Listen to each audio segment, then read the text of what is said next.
साम्राज्य, सामान्यांचा असामान्य आवाज। सोलापूरसाठी 15 ते 30 मे या कालावधीत कोणत्याही स्थितीत विमानसेवा सुरू होणार आहे याची सुरुवात गोव्यापासून होईल। नंतर मुंबईलाही विमानसेवा सुरू होईल असा ठाम आश्वासन जिल्हाधिकारी कुमार आशीर्वाद यांनी शुक्रवारी दिले। आशीर्वाद हे विमानसेवेच्या मुद्द्यावर पहिल्यांदाच इतक्या आत्मविश्वासाने आणि स्पष्टपणे बोलले। विमानसेवेमुळे सोलापुरात उद्योग, गुंतवणूक आणि IT पार्क उभारणीला वेग येईल असे ते म्हणाले। गोव्यासाठी लवकरच पहिले उड्डाण होईल अशी बातमी 31 मार्च 2025 रोजी प्रसिद्ध झाली होती।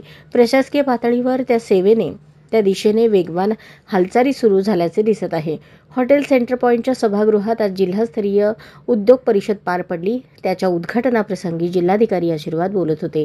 यावेळी व्यासपीठावर पुणे विभागाचे उद्योग सहसंचालक शैलेश राजपूत, जिल्हा उद्योग केंद्राचे महाव्यवस्थापक संतोष कोलते, मैत्रीच्या अधिकारी प्रियदर्शनी सोनार, सिडबीच्या अधिकारी ऐश्वर्या जाधव, MIDCचे विभागीय अधिकारी चिमाजी राठोड, जिल्हा अग्रणी बँकेचे व्यवस्थापक राम वाखर्डे, चेंबर ऑफ कॉमर्सचे अध्यक्ष राजू राठी, निर्यात तज्ज्ञ श्रीजित नायर, न्यू इंडिया ॲश्युरन्सचे सुशांत चंदनशिवे उपस्थित होते।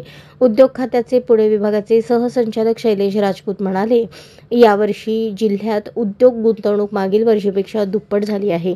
यावर्षी 3000 कोटींचे उद्योग उभारले जातील।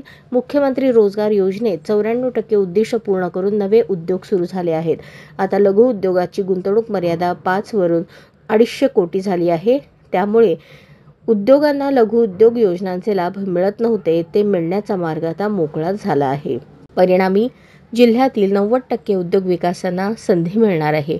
औद्योगिक वसाहतीतील 3000पैकी केवळ 1 ते 1,500 लघु उद्योग कक्षेत येत होते। आता जवळपास 2,500 उद्योग लघु उद्योगाच्या कक्षेत येतील।